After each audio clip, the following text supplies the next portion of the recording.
2 anos de agonia acabam com os 20 últimos reféns israelenses vivos em casa. Mas a paz ainda não. Em Gaza, o Hamas atrasa a devolução dos corpos dos reféns mortos e agora volta suas armas internamente, reprimindo rivais e desafiando o plano de paz de Trump. O aviso de Trump é claro: o Hamas vai se desarmar ou será desarmado. E agora a Arábia Saudita e os Emirados Árabes Unidos estão ecoando o presidente. Enquanto a poeira assenta, uma pergunta permanece: a guerra realmente terminou ou Gaza está prestes a explodir novamente? A seguir, no Minuto de Jerusalém de hoje.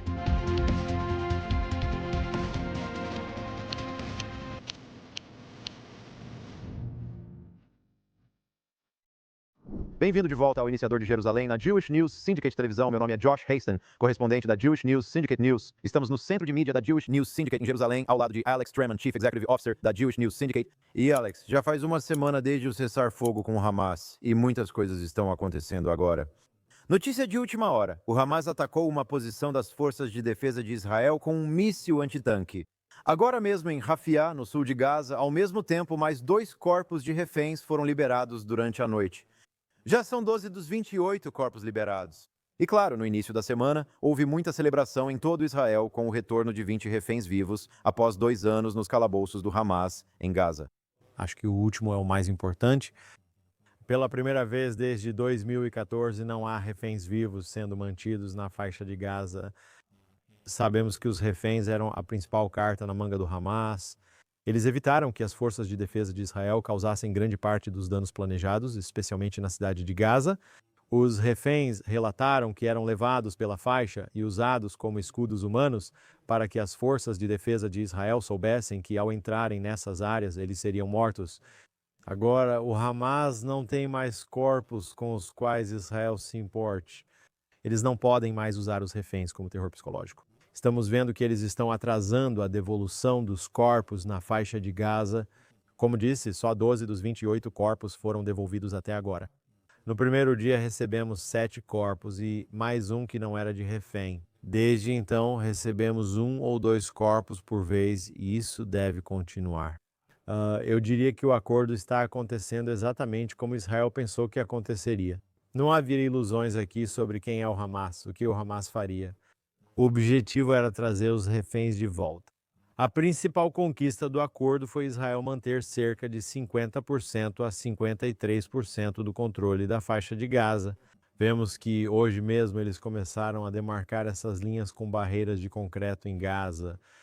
Mas no que diz respeito ao Hamas, estamos vendo que eles estão testando o terreno. Eles estão tentando provocar Israel para cometer violações. Isso é algo que já sabíamos que provavelmente aconteceria. E, claro, é isso que eles estão fazendo, né? Ao mesmo tempo, também estamos vendo eles tentando reafirmar sua dominância dentro da faixa de Gaza. Líderes do Hamas disseram em entrevistas que não pretendem se desarmar, vendo o cessar-fogo apenas como uma pausa de 3 a 5 anos para se reconstruírem. Acho que todo mundo entende que este é o Hamas, esta é uma organização terrorista. Agem conforme o que julgam ser seus melhores interesses a curto e longo prazo. Nem todos os últimos terroristas do Hamas em Gaza foram eliminados. Se Israel tentar eliminar todos os terroristas, isso pode levar 1 ou 2 anos. E eu acho que para Israel é realmente importante que o mundo veja que a guerra acabou, que o mundo veja que as nações árabes, Catar, Egito, Turquia e outras se voltaram contra o Hamas. Então, sabe, eu acho que há muitos motivos para esse acordo estar indo exatamente do jeito que Israel esperava que fosse. Ninguém acha isso e o primeiro-ministro já afirmou que a guerra não acabou. Estamos dando uma oportunidade para que a paz se desenvolva. Acabo de receber relatos de um ataque em Jabalia. Então, as forças de defesa de Israel sabem, né, mesmo com um chamado cessar-fogo, algo semelhante, eu diria, à situação talvez no norte de Israel com o Hezbollah, mesmo havendo um cessar-fogo, as forças de defesa de Israel ainda mantêm posições e a prerrogativa de atacar se necessário, em primeiro lugar. E em segundo lugar, quero falar sobre o Hamas e a alegação deles de que não têm acesso aos corpos. De alguma forma, eles conseguiram assinar um acordo dizendo que iriam devolver os corpos daqueles que eles assassinaram. No entanto, agora eles dizem que está demorando tanto porque não conseguem identificar onde estão, alegando que Israel bombardeou essas áreas e os corpos estão sob os escombros. Quero dizer, pense em Hadar Golden, de abençoada memória. Ele está lá. O corpo dele está sendo mantido lá há 11 anos. Eles não sabiam onde estava o corpo dele esse tempo todo. Comente sobre as semelhanças com o Hezbollah e o fato de o Hamas aparentemente brincar com os corpos. Bem, eu acho que quando você fala sobre um refém, um corpo falecido como o Hadar Golden, sabe?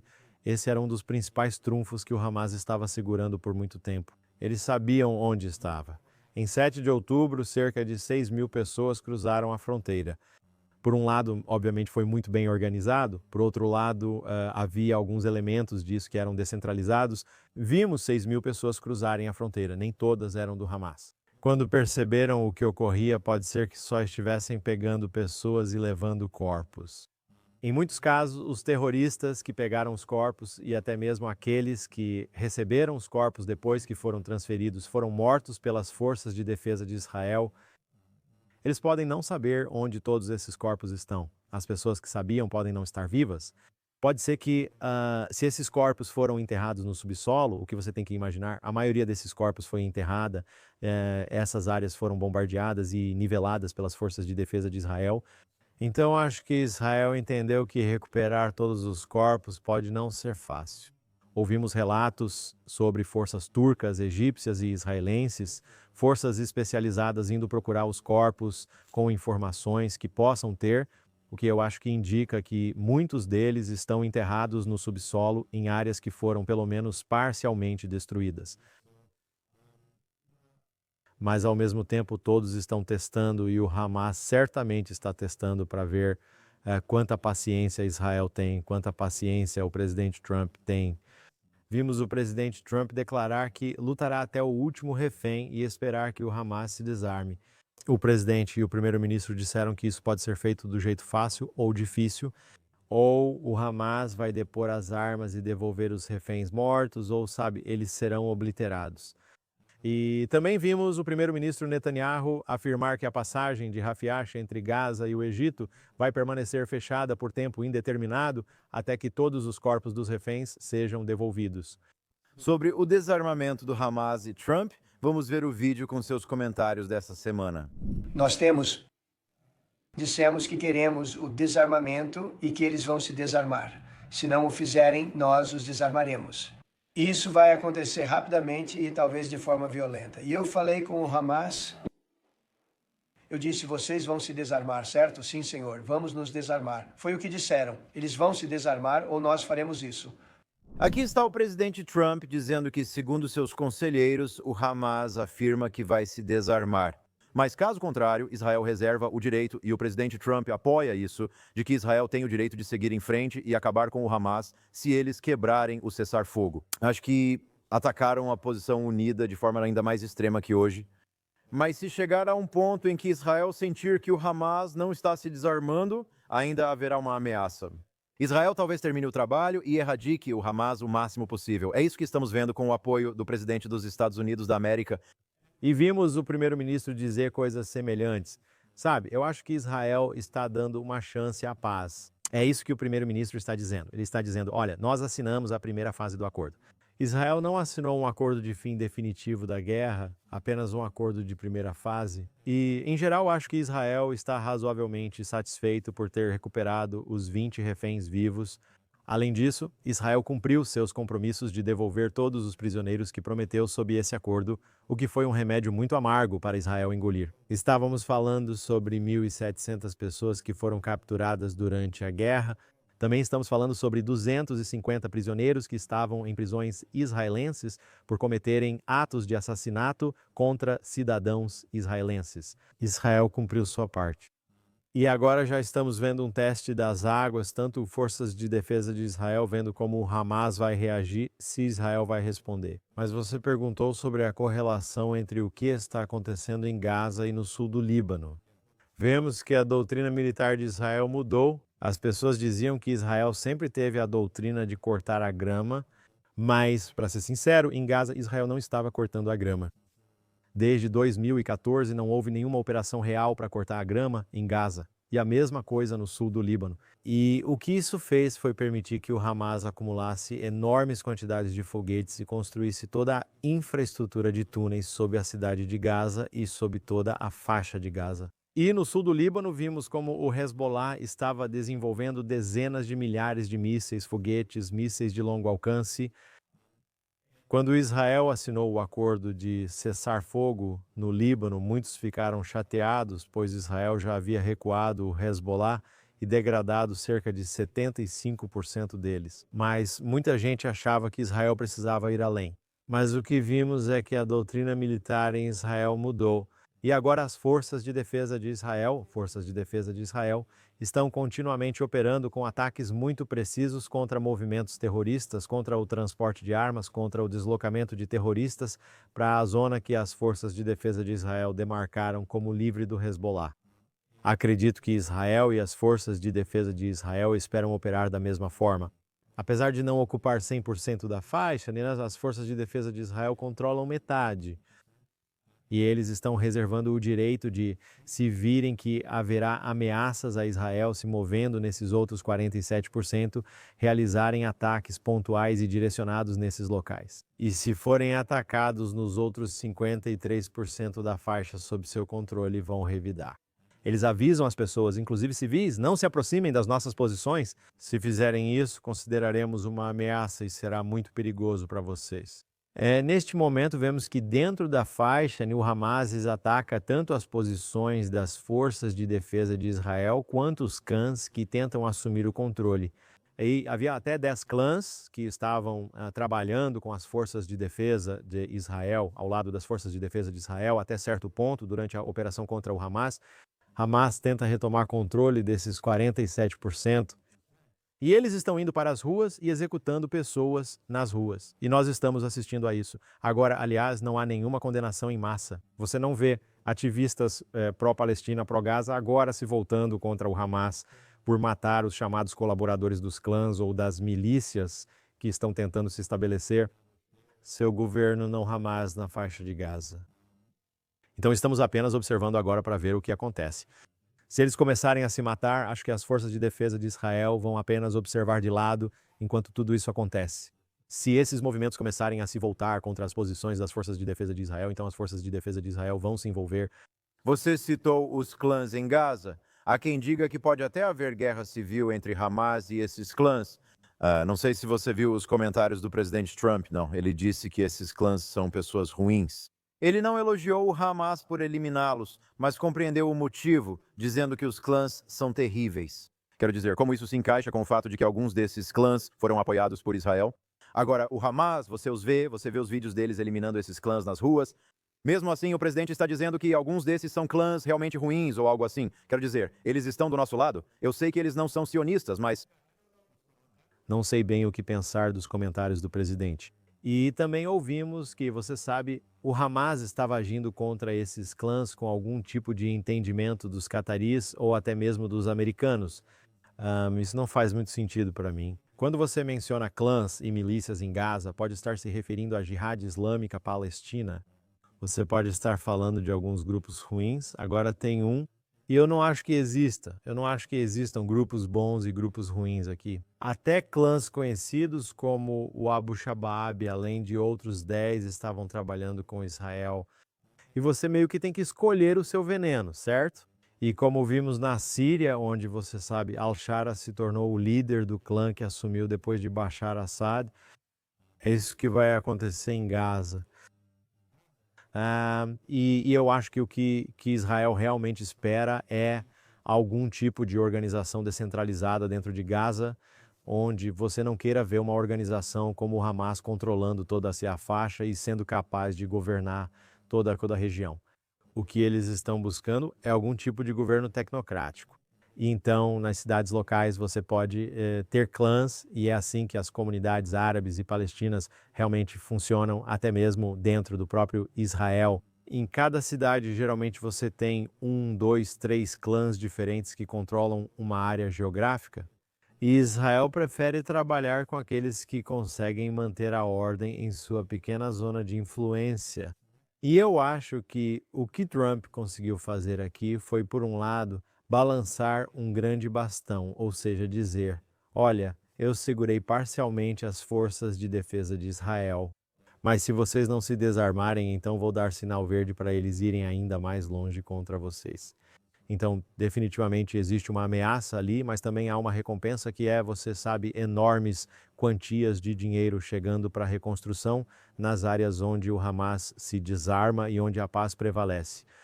Então, eu acho que o que está acontecendo aqui é que as forças de defesa de Israel querem trabalhar com os clãs que estão dispostos e prontos para manter a paz, para que a reconstrução aconteça. E se o Hamas continuar no controle de certas áreas ou atirando nos membros desses clãs, bem, essas áreas não vão receber nenhum dinheiro para a reconstrução.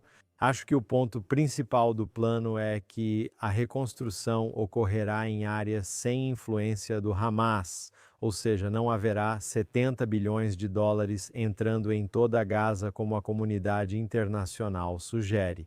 Em vez disso, vai haver reconstrução pontual em áreas onde as forças de defesa de Israel, os clãs, algum tipo de governo tecnocrático palestino ou alguma força internacional de estabilização estejam realmente mantendo a ordem, em qualquer área onde o Hamas ainda esteja operando. Não haverá reconstrução nessas áreas. E eu acho que o que as forças de defesa de Israel esperam e o que Israel espera é que haja algum tipo de separação entre as forças boas e as forças ruins, ou seja, se o Hamas acabar consolidando o controle em uma área, então eles ficam isolados. E aí vai ser muito mais fácil para as forças de defesa de Israel depois lançar uma operação nessa área isolada e contida para conseguir eliminar o resto dos caras maus. Por isso, acredito que você também ouviu o ministro de Assuntos Estratégicos, Ron Dermer, falar esta semana sobre uma solução de 2 estados, mas não entre israelenses e palestinos em Israel. Na verdade, ele fala sobre uma área dentro de Gaza que será controlada e supervisionada pelas forças de defesa de Israel para que a reconstrução ocorra em um ambiente pacífico e que 53%. E então você pode ver o Hamas controlando outras áreas da faixa e que você vai ter essas zonas separadas que realmente se formam dentro de Gaza e Israel vai decidir como lidar com cada zona com base na situação em campo. Se tudo desmoronar, destaco o ministro da Defesa Katz orientando as forças de defesa de Israel a prepararem um plano operacional amplo para derrotar o Hamas em Gaza. Quero comentar o discurso de Trump. Segunda-feira foi histórica em Israel, além do retorno dos reféns. Trump chegou com o Air Force One, discursou e foi para o Egito. Falaremos em breve sobre o Egito. Não conheço nenhum israelense que não tenha comemorado na televisão na segunda-feira a volta dos reféns para casa, ao mesmo tempo preocupados com a libertação dos prisioneiros árabes. Você teve o presidente Trump, Jared Kushner, Steve Witkoff e o Knesset chegando aqui perto do feriado de Simchat Torah. Exatamente 2 anos, aliás, desde o início desta guerra, de acordo com o calendário hebraico, mas realmente um discurso histórico, sem precedentes, de verdade. Acho que ele é o 4º presidente a falar no Knesset, mas nunca em meio a tanta celebração pela volta dos reféns. Eu não sei se algum israelense, sabe, enquanto as pessoas estavam se preparando, cozinhando para o feriado, todo mundo estava grudado na televisão na segunda-feira. Quero sua opinião sobre o discurso do Trump. Provavelmente poderíamos fazer um programa inteiro sobre o discurso do Trump, mas vamos apenas dedicar alguns minutos e discutir os principais aspectos do que o presidente disse no Knesset. Bem, como você disse, tudo foi surreal. Eu estou em uma sucá, tipo uma cabana fora de casa com 2 computadores ligados. Estou vendo reféns sendo levados de volta a Israel em veículos da Cruz Vermelha em um dos computadores. No outro computador, estou assistindo ao avião do presidente Trump, o Air Force One, pousando no aeroporto Ben Gurion, com o primeiro-ministro e o presidente esperando lá para recebê-lo. E também em Sukkot, esse é um feriado no qual líderes mundiais costumavam vir tradicionalmente a Israel para participar das bênçãos desse grande festival. O presidente Donald Trump, então líder do mundo livre, visitou o parlamento israelense no último dia do feriado, véspera de Simchat Torah, quando os reféns foram levados. E ele começou o discurso abençoando o Deus de Abraão, o Deus de Isaac e o Deus de Jacó. E, sabe, por um lado, quero dizer, mas só essas primeiras palavras acho que foram tão profundas. Ao falar do Deus de Abraão, pode se referir tanto aos judeus quanto aos árabes. Por isso existem os acordos de Abraão, pois todos estão Abraham. Eu gosto disso, como ver. ele está falando em hebraico, por que não? Foi em Roma. Se ele continuasse abençoando o Deus de Isaac, poderia se referir tanto aos judeus quanto ao mundo ocidental e cristãos, pois Asaf também era filho de Isaac. Ao falar do Deus de Jacó, refere-se a Jacó, que teve o nome mudado para Israel, e a Torá. Ele teve 12 filhos que formaram as 12 tribos de Israel, todos mantendo sua identidade e forças judaicas. Então, ele estava realmente abençoando o Deus de Israel. E se você olhar o que aconteceu depois de 7 de outubro, você teve o presidente Biden, você teve outros líderes do mundo ocidental, todos vindo a Israel para expressar seu apoio, depois que Israel se tornou vítima em 7 de outubro, mas também tentando especificamente garantir que Israel não lançasse uma operação terrestre na faixa de Gaza. Eles vêm celebrar nosso sofrimento e depois nos conter. Após 2 anos de luta, o presidente Trump veio celebrar a vitória de Israel. Claro, o presidente Trump participou dessa vitória, tanto fornecendo a Israel as armas necessárias para lutar em Gaza, no Líbano, na Síria. O Irã também participou da destruição do reator nuclear em Fordow e Natanz na Operação Martelo da Meia-Noite. Então você vê Trump chegando neste dia histórico e muito espiritual para abençoar Israel, abençoar a vitória e também falar sobre o início de uma nova era. O que ele espera não é apenas um cessar-fogo em Gaza, mas, na verdade, o início de uma era de paz em todo o Oriente Médio com a expansão dos acordos de Abraão. E ele continua dizendo que há muitos países que poderiam aderir à assinatura dos acordos de Abraão. Estamos falando sobre países que já conhecemos, como a Arábia Saudita. Estamos falando de países distantes, como Indonésia e Paquistão. Houve relatos de que o presidente da Indonésia deveria chegar. E isso foi interessante por si só. E podemos falar sobre isso também depois. Você pode ver Indonésia, Paquistão, Líbano e Síria, todas citadas pelo presidente. Ele agradeceu aos pacificadores Kushner e Witkoff. Ele disse que Bibi é durão. Ele disse que é um grande líder e que merece um perdão. Ele se virou para o presidente Herzog no meio do discurso, saiu do roteiro e disse: "Por que você não quer perdoar esse cara aqui?" Ele diz: "Sério, falamos de charutos e champanhe." Depois comenta: "Ok, chega de polêmica, mas ainda assim dá espaço." Ele diz: "Na verdade não é tão polêmico assim. Vamos fazer logo isso." Vamos fazer isso." Eu não sei necessariamente se esse comentário vai motivar um Herzog a fazer isso. Também não sei qual seria o mecanismo para isso, se o presidente pode dar perdão antes da condenação ou se precisa de acordo judicial e depois o perdão, sabe? Quem sabe se isso vai acontecer algum dia. Mas, novamente, eu acho que havia muitas pessoas em Israel que estavam se perguntando se esse acordo seria um bom acordo ou um mau acordo, se isso era a coisa certa a se fazer ou não. Havia muitos pontos difíceis no acordo, incluindo, sabe, a retirada de cerca de metade da faixa de Gaza, incluindo a entrega de todos esses terroristas que estavam nas prisões israelenses. Mas eu acho que quando o presidente chegou e quando os reféns voltaram para casa no mesmo dia, as pessoas entenderam que Israel tinha se saído muito bem. Israel também fez muito bem ao fechar esse acordo. Se você observar o que o presidente Trump fez, verá que Antony Blinken e outros do governo Biden diziam que o acordo era parecido com o que eles estavam desenvolvendo, como se tivessem criado o acordo. Agora, Israel fez o acordo que Ron Dermer já havia apresentado ao governo anterior. Esse é o acordo que Dermer mostrou a Witkoff e depois Kushner participou. E pelo que eu entendi, isso foi muito útil. E o que Trump fez duas coisas. A primeira foi dar sinal verde para Israel agir com força, inclusive em Gaza City, que era realmente o último grande reduto do Hamas.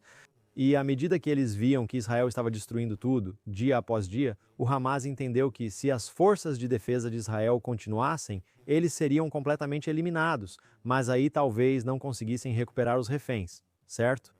Então, a outra coisa que Trump fez foi pressionar o Catar, a Turquia, o Egito, a Jordânia, outros países e os sauditas para que colocassem pressão sobre o Hamas, basicamente para que eles retirassem seu apoio ao Hamas. E nós vimos até nos últimos dias que eles têm divulgado declarações condenando as ações do Hamas dentro de Gaza, enquanto atacam alguns desses membros do clã.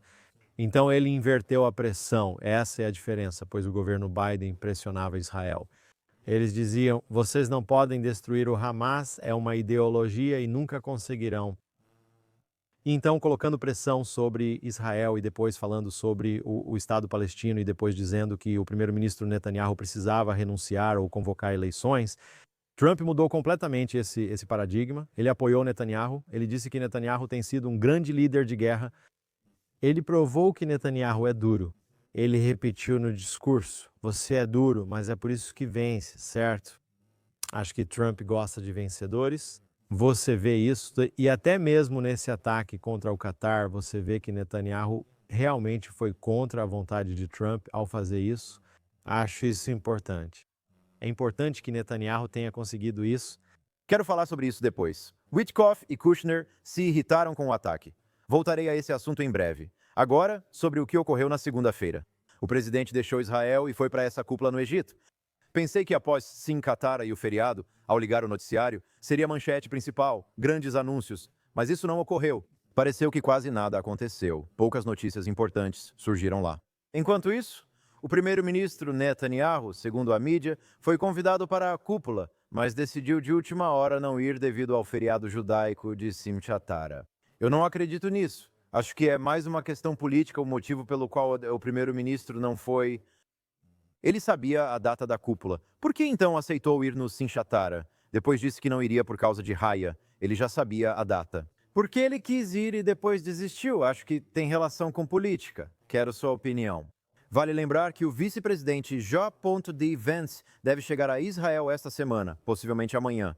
Amanhã devemos acompanhar o cessar-fogo e os acontecimentos. Vamos começar pelo Egito e falar do vice-presidente Vance. Bem, parecia que o primeiro-ministro inicialmente não foi convidado. Agora, naquele momento, não sabíamos por que o primeiro-ministro nem o Hamas foram convidados. Então, as duas partes do acordo não foram convidadas a participar. Entendi por que o Hamas não foi convidado, pois está isolado, mas Israel também ficou de fora. Então, vimos que o primeiro-ministro Netanyahu entra na fera, no carro do Trump, e viaja em sua limusine, vai do aeroporto até o Knesset juntos.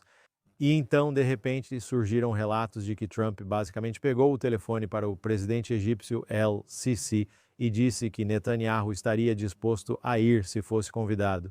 E, de repente, ele é convidado. Mas aí começamos a ver relatos de que o presidente turco Erdogan disse que daria meia volta com seu avião e voltaria para a Turquia se o primeiro-ministro Netanyahu estivesse lá. O ministro das Relações Exteriores do Iraque afirmou que não participaria caso Netanyahu estivesse presente, segundo relatos. Então parece que nesse momento Netanyahu e possivelmente Trump também decidiram que, mesmo achando que seria uma boa ideia, se a história fosse que as pessoas não iriam participar, se Netanyahu aparecer, talvez seja melhor não vir. O primeiro-ministro usou o feriado como desculpa. Eu acho que se todos tivessem aberto os braços para a participação de Netanyahu nesse evento, há uma boa chance de que o primeiro-ministro teria ido, mesmo sendo feriado. O primeiro-ministro aproveitou o feriado, o que transmite uma mensagem forte: respeito o meu feriado e não vou. Mas como você mencionou, o evento acabou sendo, eu diria, praticamente um nada, né? Exatamente. E mesmo que a gente tenha ouvido alguns líderes árabes falarem mais uma vez sobre um caminho para um Estado palestino nas linhas de 1967, eu acho que o componente mais importante desse evento foi mostrar que as potências ocidentais, incluindo os primeiros ministros e presidentes do Reino Unido, Alemanha, França, Itália, junto com membros-chave do mundo árabe, incluindo o emir do Catar, os sauditas, o pessoal da Turquia, Egito e outros, estão todos pressionando o Hamas para acabar com essa guerra e também para parar de pressionar Israel, até mesmo a ponto de demonstrarem que estão alinhados com a visão do presidente de ver esses países normalizarem as relações com Israel. Então, felizmente, isso não acabou sendo. Se houvesse grandes manchetes, talvez não fosse o melhor para Israel. O presidente veio e foi, a cúpula do Egito aconteceu e terminou. Israel está demarcando suas linhas agora em Gaza. Israel recuperou seus reféns, pelo menos os que estão vivos. Israel está recuperando os corpos, mesmo que isso leve dias ou semanas. Há um compromisso de trazer todos de volta. E agora vamos ver se começamos a caminhar para algum tipo de normalização com esses outros países. E sabe, só temos que observar, né, Sir, esperar e ver realmente como o resto desse acordo vai se desenrolar. Alex Joe D. Vance chega da manhã, como mencionado. Qual o propósito da viagem dele? Ele só está acompanhando tudo? Isso ainda é uma iniciativa inicial. Um impulso, talvez. Em direção àqueles acordos de normalização, quero dizer, por que ele está vindo neste momento? Bem, não sei se Vance está mesmo por trás da assinatura dos acordos de normalização. Além disso, você mencionou o discurso de Trump. Trump, na verdade, não mencionou Vance no discurso. Ele mencionou que falou sobre Marco Rubio provavelmente ser lembrado como o maior secretário de Estado da história americana. Ele falou sem parar sobre Witkoff, sobre como ele é um cara incrível e por que todo mundo gosta dele. E ele mencionou Hexed como esse secretário de guerra. E ele também mencionou Jared Kushner, seu cérebro único e sua capacidade de fazer as coisas acontecerem. Não citou Vance em momento algum. E talvez seja porque, na verdade, Vance tem sido menos pró-Israel do que todos os outros. Vance apresentou o programa do Charlie Kirk na segunda-feira após o assassinato de Kirk no primeiro episódio após o ocorrido. E quem ele convidou? Ele convidou Tucker Carlson, e Tucker Carlson estava menosprezando Netanyahu nesse programa, falando sobre como era nojento e perturbador o comentário de Netanyahu sobre o quanto Charlie Kirk era pró-Israel, sendo que Charlie Kirk era extremamente pró-Israel. E Vance não disse uma palavra sobre isso quando Tucker falou isso na frente dele. E eu acho que há muitas pessoas preocupadas com as credenciais pró-Israel de J.D. Vance. Não é a primeira vez que Vance vem. Vi uma foto dele no Muro das Lamentações em 2022. Ele já esteve aqui antes. Eu sei que o primeiro-ministro e Ron Dermer investiram muito tempo em reuniões privadas com J.D. Vance em viagens anteriores à Casa Branca. E por isso eu realmente acho que é uma oportunidade, talvez, para Israel tentar reparar, talvez, as relações com Vance neste momento. Eu não sei se Vance está vindo com algum tipo de agenda. Mas, de novo, eu acho que Rubio, Witkoff e Kushner são os jogadores mais importantes. E eu acho que com Vance é mais uma questão sobre o futuro do que sobre o presente. No momento, parece que o presidente dos Estados Unidos e o primeiro-ministro realmente têm uma relação de trabalho boa e respeitosa. A questão é, onde está J.D. Vance e o que isso significaria se J.D. Vance se tornar um possível indicado republicano após esses 3 anos restantes deste governo com o presidente Trump? Vamos ver como será a viagem dele. Depois falo novamente de Witkoff e Kushner. Os 60 Minutes, todo mundo sabe que essa famosa revista de notícias deve ir ao ar esta noite. E pelo que eu entendi, houve uma prévia da entrevista com Witkoff e Kushner. E Witkoff afirma ter se sentido traído pelos ataques aéreos de Israel contra líderes do Hamas em Doha, Catar, no mês passado, durante negociações para libertar reféns e a guerra. Tanto Jared como eu sentimos. Eu só sinto que nós nos sentimos um pouco traídos. Agora, eu tinha ouvido que o presidente estava furioso. Acho que ele sentiu que os israelenses estavam um pouco fora de controle. Quão relevante é Witkoff afirmar publicamente na televisão, nos 60 Minutes, que se sentiu traído por Israel? Certo. E você viu naquela entrevista feita por Leslie Stahl, ela diz, sabe, eles atacaram os pacificadores, certo? Agora, há definitivamente uma grande diferença de opinião em Israel e nos Estados Unidos sobre o papel do Catar, seja como pacificador, negociador ou, na verdade, como patrocinador dos terroristas e o Hauser, aquele que fornece abrigo seguro para os terroristas. E sabemos que os líderes do Hamas vivem no Catar há muitos anos, e eu acho bom que eles tenham expressado que o primeiro-ministro Netanyahu agiu por conta própria e que ele tomou medidas com as quais nem mesmo o presidente dos Estados Unidos estava necessariamente de acordo. Netanyahu agiu conforme o que considerava melhor para Israel.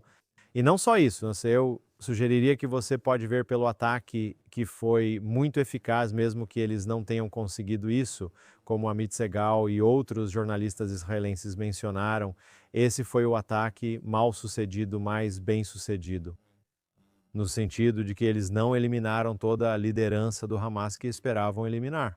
Há pontos de interrogação sobre como aqueles líderes que deveriam estar naquela sala foram avisados para sair daquela sala, mas de alguma forma isso aconteceu. Nós não sabemos quem fez parte disso. Witkoff afirmou que não sabia que isso ia acontecer até depois que aconteceu. O que você sabe, nós realmente não sabemos qual é a cronologia disso e talvez a gente descubra. Não tenho certeza exatamente por que Witkoff e Kushner estão sendo tão francos sobre isso necessariamente nos 60 Minutes, mas esse ataque realmente criou as condições em que os qatarianos e todo o resto do mundo árabe entenderam que nada vai segurar Israel e que eles vão terminar esse trabalho contra o Hamas, não importa onde o Hamas esteja. Isso pode ser no Catar ou na Turquia, e acredito que isso permitiu aos Estados Unidos pressionar todos esses países. E eles realmente pressionaram Israel para chegar a um acordo. Mas é um acordo que mais ou menos, eu diria, provavelmente até 80% desse acordo é o acordo que Israel queria. Então, no final das contas, isso realmente deu certo. E também eu acho realmente interessante aqui, veja, Kushner disse que então o presidente percebeu que teria que pressionar Netanyahu. E eu acho que isso vai contra toda essa narrativa de que Netanyahu controlava Trump, certo? Então acho que isso pode se equilibrar. Pode ser que por um lado não pareça tão bom, por outro lado tudo pode ser útil, mas não sei se isso vai ter um impacto duradouro, né? Você viu de novo Kushner e Witkoff aqui em Israel. Eles ficaram muito emocionados com o discurso no Knesset. Você podia ver que eles ficaram muito emocionados com o tempo que passaram na Praça dos Reféns. E os dois até balançaram as 4 espécies, o lulav e o etrog, que os judeus usam no Sukkot e agitam. Eles fizeram isso no Muro das Lamentações, acho que sabemos, mesmo que joguem dos dois lados e Kushner e Witkoff tenham laços comerciais com os cataris, que realmente trabalham para beneficiar Israel. Vamos falar sobre a mídia, ou devo dizer, a batalha midiática anti-Israel que está acontecendo agora. Você tem o Honest Reporting, o órgão de vigilância da mídia, compartilhando que Christiane Amanpour, correspondente da Cable News Network, afirmou que os reféns israelenses em Gaza foram bem tratados. Ela escreveu no X: os reféns israelenses provavelmente foram tratados melhor que o cidadão comum de Gaza, pois eram peças e moedas de troca do Hamas. Basicamente, minimizando o sofrimento dos reféns israelenses mantidos por 2 anos nas masmorras do Hamas. Ela emitiu um pedido de desculpas após críticas de grupos como o Honest Reporting. Mas, você sabe, temos visto reportagens terríveis da Christiane por muitos anos, reportagens anti-Israel, sabe? Seja na American Broadcasting Company, acredito que ela era casada com Peter Jennings, e eles simplesmente tinham todo geração, eu diria, de transmissões terríveis quando se trata de Israel aqui. Mas isso é desprezível. E você também tem no Twitter, aliás, no X, aquelas pessoas que estão comparando a situação em relação aos terroristas e aos reféns como se fossem campos de jogo iguais. Terroristas nas prisões israelenses recebem 3 refeições diárias e ainda alegam condições piores que os reféns torturados por 2 anos em Gaza. Isso é mais um exemplo de mau jornalismo. Terroristas palestinos presos em Israel são, antes de tudo, criminosos condenados. Esses indivíduos que Israel libertou foram condenados por assassinato, você citou as 3 refeições diárias. Quero dizer, eles têm celulares, têm televisões, ficam juntos uns com os outros, eles leem livros, conseguem diplomas. Doença cardíaca congênita, alguns deles. Tipo, em Israel você tem Itamar Ben-Gvir, cuja campanha inclui dizer que terroristas são tratados bem demais nas prisões israelenses. Há reféns israelenses, civis em casa numa manhã de sábado, feriado, quando terroristas invadiram, mataram suas famílias na frente deles, os sequestraram e mantiveram em cativeiro. Tivemos histórias de reféns que foram amarrados, acorrentados dentro de túneis por 2 anos, onde não viram a luz do sol direta por 2 anos. Eles recebiam uma refeição diária, algo como um pão sírio e meio e talvez um pouco de água, ficando totalmente desnutridos. Christiane Amanpour disse na transmissão, não só no tweet, que eles foram tratados melhor. Ela disse na transmissão que provavelmente o Hamas está tratando os reféns melhor do que muitos dos civis que vivem na faixa de Gaza. Quero dizer, Israel estava fornecendo 3.000 calorias por dia para cada cidadão, cada residente civil de Gaza, sabe? Por meses e meses e meses. Isso é doentio. Ela pediu desculpas, dizendo que pode ter sido insensível e que não deveria ter falado aquilo. Isso não quer dizer que ela não acredita, só foi insensível ao falar isso. Agora, aqui está a questão com alguém como Christiane Amanpour, tipo, ok, ótimo, ela fez um pedido de desculpas. Quero dizer, como você mencionou, ela faz isso há anos e anos. Onde está a verdadeira responsabilidade? Ela vai perder o emprego por causa disso? Provavelmente nenhuma chance. Duvido. Nenhuma chance mesmo. Trump frequentemente critica a Cable News Network e outros. Você fala sobre organizações de mídia adversárias. Fale sobre a condição desses reféns. E quero apenas enfatizar uma coisa. Vou sair um pouco do roteiro aqui por 1 minuto, mas estamos ouvindo histórias incríveis desses reféns sobre como eles sobreviveram ao cativeiro e como usaram sua força emocional e psicológica para superar as condições mais difíceis. Quero dizer, literalmente inferno na Terra. Ouvimos relatos de reféns mantidos juntos. Um dos reféns pedia que todo dia os outros falassem algo que os fazia se sentir bem ou felizes. E você pensa, o que pode ser bom numa situação dessas? Talvez tenhamos conseguido escovar os dentes, o que é bom. Ou talvez tenhamos conseguido um balde d'água para um banho rápido, o que foi bom. Ou o terrorista do Hamas que nos torturava não apareceu um dia, o que foi bom. E então chegou ao ponto em que cada um compartilhava a cada dia 3, 4, 5 coisas boas sobre aquele dia.